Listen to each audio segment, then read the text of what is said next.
உத்தரப்பிரதேச மாநிலத்தில் பிரயாக்ராஜில் ஜனவரி 12ஆம் தேதி முதல் பிப்ரவரி 26ஆம் தேதி வரை 45 நாட்கள் கும்பமேளா நிகழ்ச்சி விமர்சையாக நடைபெறும். இந்நிலையில் கும்பமேளாவிற்கு மக்கள் லட்சக்கணக்கில் வந்து சென்ற நிலையில் இந்தூரை சேர்ந்த 16 வயதான பாசிமாலை விற்கும் பெண்தான் கடந்த சில தினங்களாக இணையத்தில் வைரலாக உள்ளார்.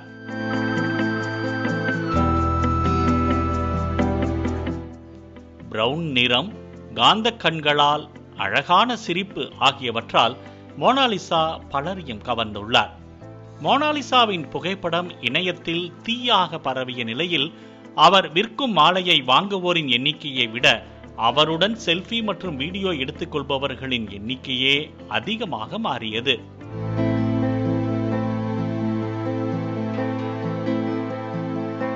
ஒரு கட்டத்தில் மோனாலிசா முகத்தை மறைத்து சென்றாலும் செல்ஃபி எடுக்கவும் நேர்காணல் செய்யவும் யூடியூபர்களும் இணையவாசிகளும் விரட்ட ஆரம்பித்த நிலையில் மோனாலிசா சிலரின் மொபைலை பறித்து வீசிய வீடியோவும் பரவி வருகிறது.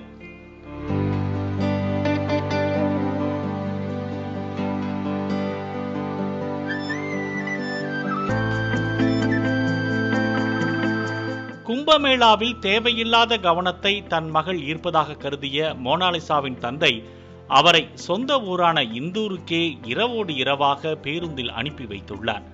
இதனை அறிந்த நெட்டிசன்கள், உங்களால என்ன பண்ண முடியுமோ அதை பண்ணிட்டீங்க என மீம்ஸ் போட்டு வருவதும் இணையத்தில் பரவி வருகிறது.